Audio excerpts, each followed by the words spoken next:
proche de Malaga. À 2 jours de portant, on va naviguer jour et nuit pour bien avancer.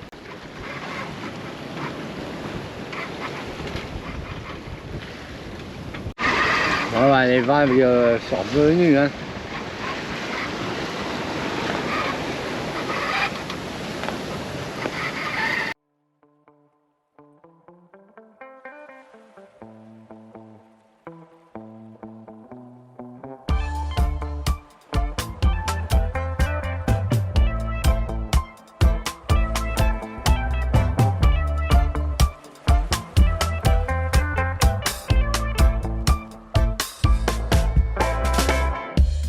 Life is just a party, and you know it's right here.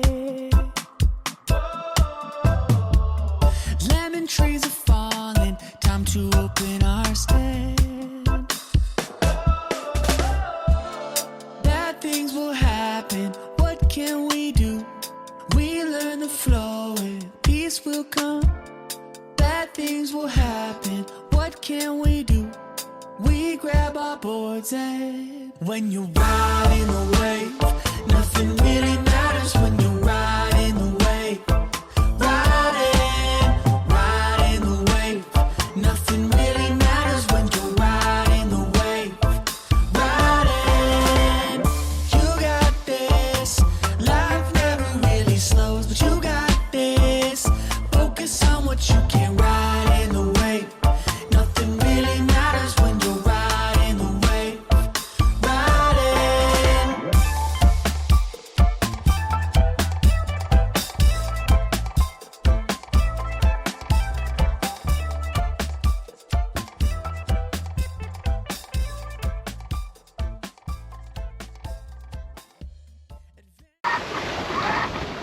Bon, ben, pour cette nuit, ça s'annonce pas très bien. Ça va pas être très sympa.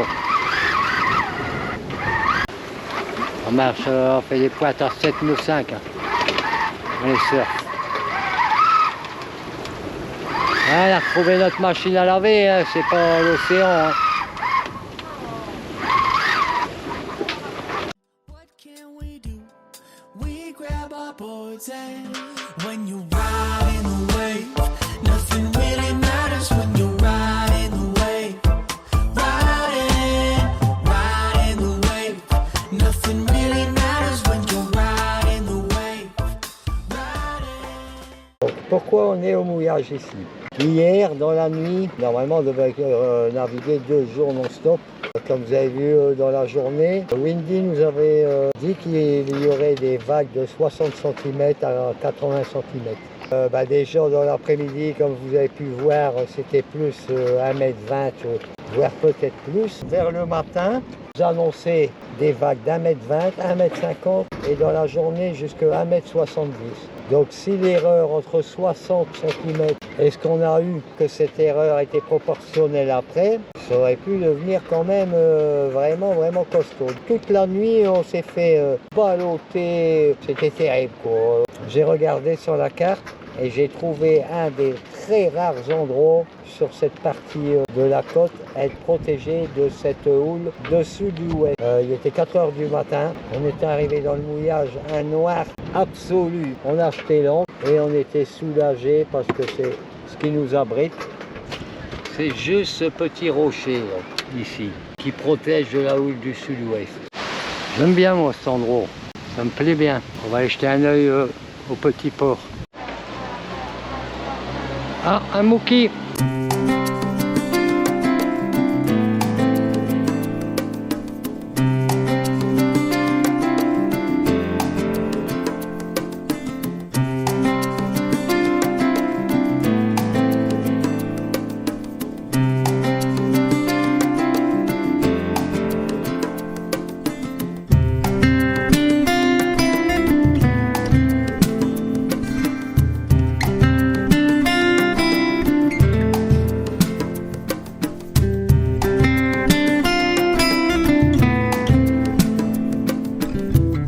Sinon, où se trouve-t-on? Donc là, on a le détroit de Gibraltar. On fait de l'est depuis son passage. Arrivé au Cap, on va pouvoir reprendre du nord. La prochaine étape, enfin, on va faire sûrement des arrêts, mais c'est Ibiza. Une trentaine de milles à faire de l'est encore.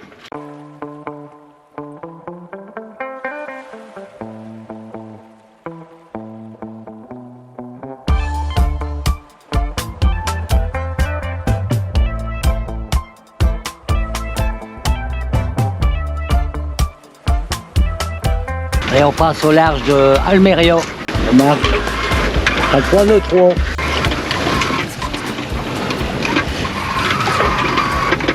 Nino nous fait une crise de nerfs. Sinon tout va bien à bord. On continue notre bonhomme de chemin. Pas vite, hein, mais c'est pas grave. On arrivera avant la nuit à un mouillage qui sera protégé. Donc. Il est bien là le Nino. Voilà, on va les mouiller pour la nuit et on passera le cap demain. Il reste une dizaine de milles. Ouais, je dirais que dans 4 heures on y est. Et le mouillage, ce sera celui-là dans la baie ici. J'ai déjà mis ma marque.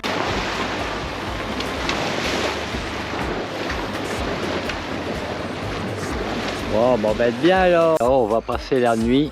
Donc voilà, je vous montre.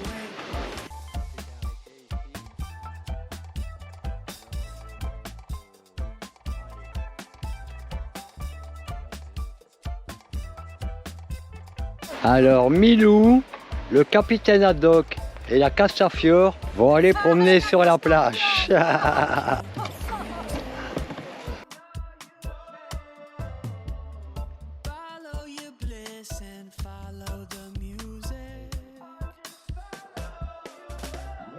Lundi 5 août, il est 8 h du matin. On va pouvoir avoir un peu de vent et avancer. Super. J'adore partir directement à la voile, sans moteur, du mouillage. Je sens une bonne journée aujourd'hui. On va voir par la suite, mais je le sens. Et uniquement à la voile. Hein. On va pas très vite, à 2,7 et on prend du large. On va essayer d'aller chercher du vent là-bas.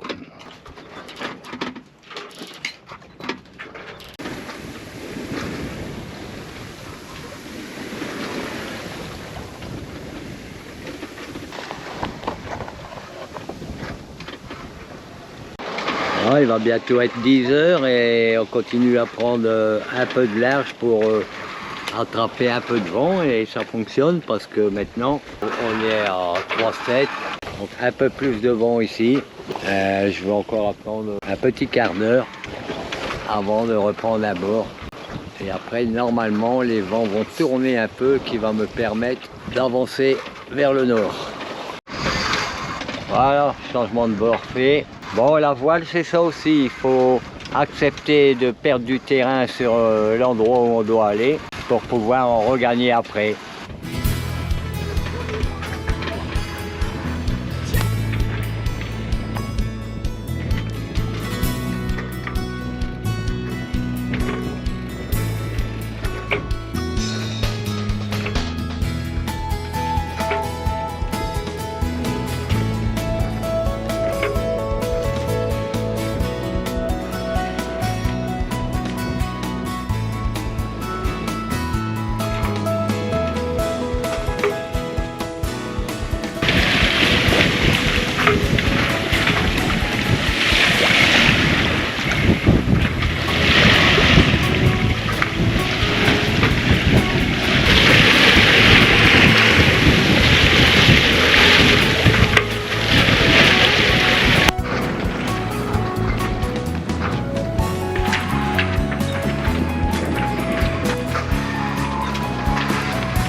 Pour la nuit, on va aller se mettre là-bas, si on trouve une place.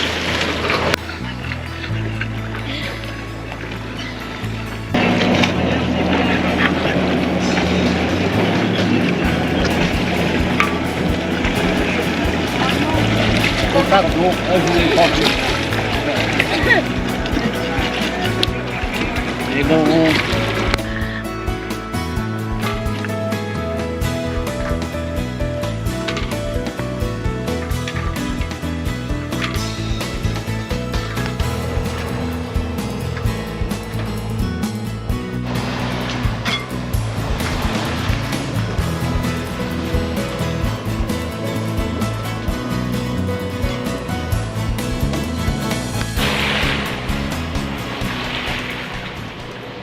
Et on est à Akia. Ça fait penser un peu à la Tunisie, je vous montre.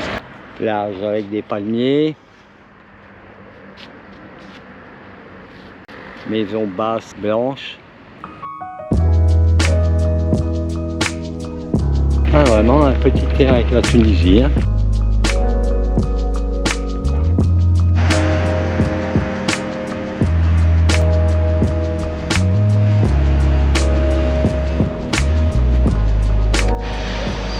C'est une ville bien agréable, calme, ils s'y sont bien.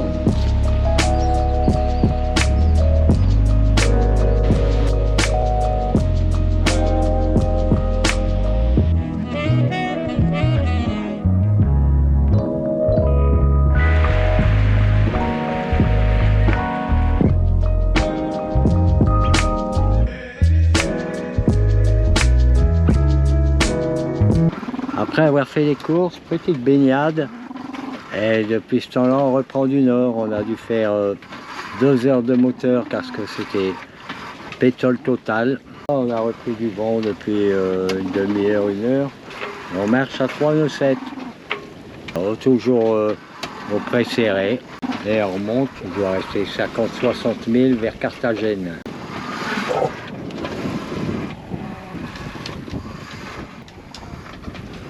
Protection contre le soleil. Eh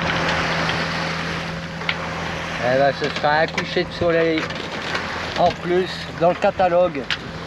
Bon, bah, le vent a baissé. On va devoir finir au moteur. Et il reste plus de 10 000, donc ce sera 2 heures de moteur. Parce que ça m'étonnerait que le vent va remonter maintenant. Mais c'est bien, on aura bien avancé à la voile quand même. On peut être satisfait.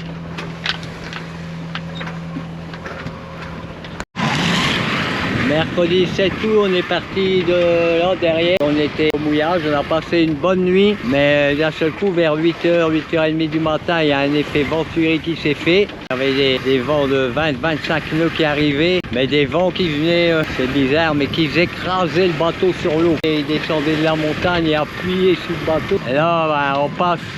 Là-bas, c'est la baie de Cartagena. Il y a toujours des drôles d'effets bizarres. Alors, on a pris un riz dans la GV et 2 riz dans le Génois. Il y a des variations de force de vent importantes. Alors, ça varie. Là, on n'est plus qu'à 4-3. Et d'un seul coup, bon, on monte à 7 nœuds avec une force importante de rafale. Il faut toujours se méfier de ce genre de situation et surtout pas être trop toilé. Vaut mieux être sous-toilé que trop toilé dans des conditions comme ça. Que chaque creux de montagne là, peut amener un courant d'air extrêmement fort, comme on l'a eu au mouillage tout à l'heure. Alors que réellement, il n'y a pas tant de vent que ça, il y aura une dizaine de nœuds. Ça passe de 10 et ça peut monter jusqu'à 30-40 des fois dans des situations pareilles. Et entre 10 et 40, je peux vous dire que ça ne peut rien avoir. Hein. Si vous êtes surtout allé, c'est la cata. Hein. Alors vaut mieux avancer comme actuellement. Vous voyez, des fois ça baisse à 4-3 tranquille. Et même quand il y a de ce fait-là un survent, eh ben, bon, ben, ça on prend un gros coup de gîte, mais ça va, c'est gérable, enfin, pour l'instant, en espérant que ça dure. Alors le vent est très chaud, il nous vient de la terre, et il prend la chaleur de la terre sûrement. Il pousse, il continue à pousser. On est maintenant entre 5,5 et 6,5. On sent que ça pousse sur les hauts bords. C'est là qu'il faut vraiment réduire pour pas abîmer le matériel. Surtout quand on est aussi loin de notre destination. Il faut préserver le matériel. Bon, d'avancer comme là, actuellement on est à 5,8. C'est largement suffisant. Vous voyez, un riz dans la grand voile n'est pas montée jusqu'en haut. Et 3 riz, hein. Il y a encore un riz possible à prendre et on peut encore réduire après dans le Génois. Pour l'instant, c'est gérable. Ce qui est embêtant, c'est que la mer commence à monter, évidemment. Ça voudrait dire qu'on pourrait vite prendre une mer assez forte. Je vais tirer des bords parce que là, on est au près serré, évidemment. Une fois de plus avec le vent contre nous, pour ne pas trop m'éloigner de la côte. Mais assez pour ne pas être perturbé par les effets venturi des montagnes. Allez, on continue. Mais déjà en venant, on avait pris un petit coup de vent dans cette zone-ci. Alors soit c'est une coïncidence ou c'est une zone peut-être qui est toujours un peu venteuse. Il y a des endroits comme ça, comme le golfe du Lion par exemple, Port Le 4. Alors je viens d'arrêter le pilote également. Quand on est au près serré comme ça, on arrive à, en trouvant l'angle de la barre, garder à peu près son cap. Le vent est chaud, mais chaud, incroyable. Concernant la surface de voilure adoptée, c'est souvent Mamounette qui prend la décision, qui est plus objectif que moi. Suivant les conditions, la bonne voilure adoptée, elle a toujours pratiquement raison. On avance en 5-4 sans que ça force de trop. Et ce qui est bien là, il va toujours suivre le vent, contrairement au pilote qui va garder le cap. Si le vent tourne un peu, le bateau va suivre son angle par rapport au vent. Bon, il est 13 h. On a lâché les riz sur le génois, à savoir on l'a déroulé totalement maintenant. Le bateau lutte contre les éléments, on est au près.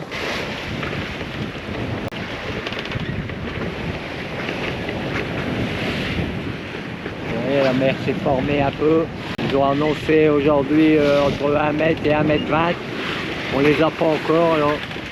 Il doit avoir 70 cm je pense. Ça moutonne déjà.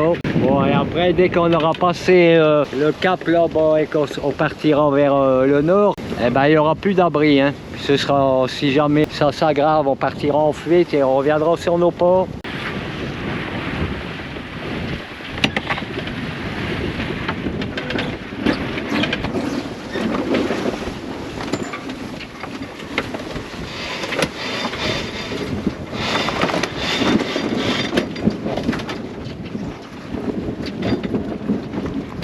Oh pardon, j'avais mon dos.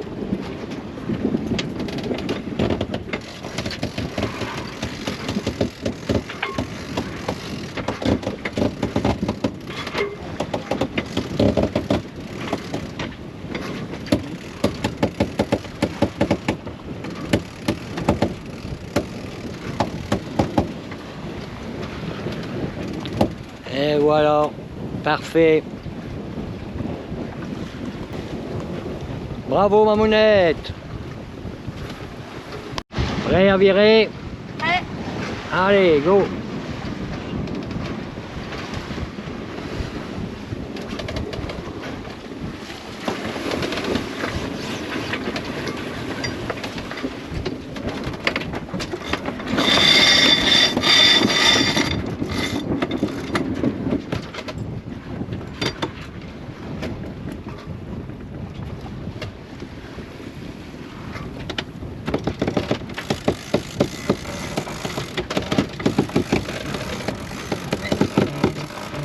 Alors, je reviens un peu au vent pour l'aider, que ce soit un peu moins dur.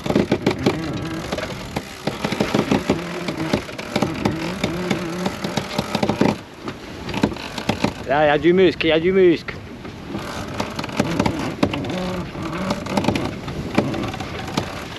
Parfait.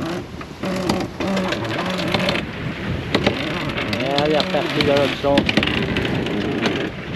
On est arrivé près de la côte. On va essayer de ne pas prendre des bords carrés. Il faut encore naviguer comme ça 1 heure, 1 heure et demie et après clignotant à gauche. Et normalement on ne devra plus tirer de bord. Il y a 21 nœuds en vent réel, 25 à l'anémomètre. Et on marche à 4 nœuds 2 là, parce qu'on lutte. Hein. 4 nœuds 7. Ça va, les vagues là se sont un peu calmées. On est vraiment content d'arriver là.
on a enfin réussi à passer ce cap.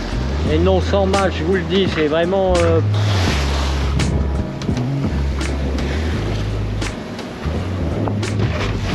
C'est toujours pareil, vraiment désagréable au possible. Des rafales à 20-22 nœuds. En cherchant sur la carte, peut-être dans 15 000, soit dans 3 heures, trouver un endroit un peu abrité. On ne sera pas parfaitement abrité parce que là, on est un peu saturé. Là. Si on sera en pleine mer, ben, on n'a pas le choix. Mais là, on va aller voir. On aimerait bien de pouvoir s'arrêter. Le chien est en stress aussi. En plus, ma moulette, là, elle doit faire manger pour le petit surtout. Fort. Moi, je le ferai pas, hein, parce que ça bouge. Hein. Alors, je viens d'arroser Nino, ça va mieux.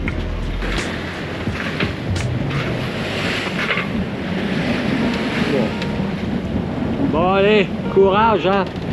Encore 3 heures et boum. Et là, boum. Et là, ça fait 9 heures que ça dure, quoi. Le même vent, la même puissance pendant une semaine au moins. Donc, faut bien passer, hein. Alors on passe. Mais si on peut faire une pause là, où j'ai vu, ce sera... Waouh, super. Regardez-moi ça. Ah ouais, c'est 101 mètres de vague. Ben, si c'est 101 mètres de vague, moi je mesure 3,50 mètres. Et nous sommes les seuls à naviguer. Hein. On a croisé dès qu'ils passaient au portant. Mais au près comme nous, personne. Ils ont bien raison. 21h15. On est toujours dans la machine à laver. Et on a même eu le droit au rinçage. Hein. Plusieurs rinçages, 5 rinçages. Il n'y aurait plus qu'à se faire essorer, puis on aurait fait un lavage complet. Je peux vous dire que c'est pas confortable du tout. Aïe, ça cogne de partout. Et à la longueur, lui, ça va, lui, hein. Lui, il va bien. Regardez. On est à 5-8. Bon, alors là, il reste 5000 dans une entrée de port que j'ai vue qui pourrait peut-être être protégée. Alors, je croise les doigts. Ah, on les voit pas, mes doigts, ils sont où? Ah, ils sont là. Sur Navi, ils disent non, mais sur mon expertise de la carte, je me dis peut-être que oui. On sera dans 1 heure à peu près, moins d'1 heure maintenant. Malheureusement, il va faire noir quand on va arriver. L'endroit qu'on avait pensé s'abriter, il a été comme ça. Si vous saviez comme on était heureux d'arriver et d'être enfin dans du calme. Mais alors, parfaitement calme. Hein. Un morceau de terre et un port qui nous a protégés parfaitement, que ce soit du vent, surtout de là-haut, le nord-est. Là-bas, c'est la commune d'Alicante. On trassouille. On a 5 ou 6. On est content, le Nino. Content, hein? Ah ouais.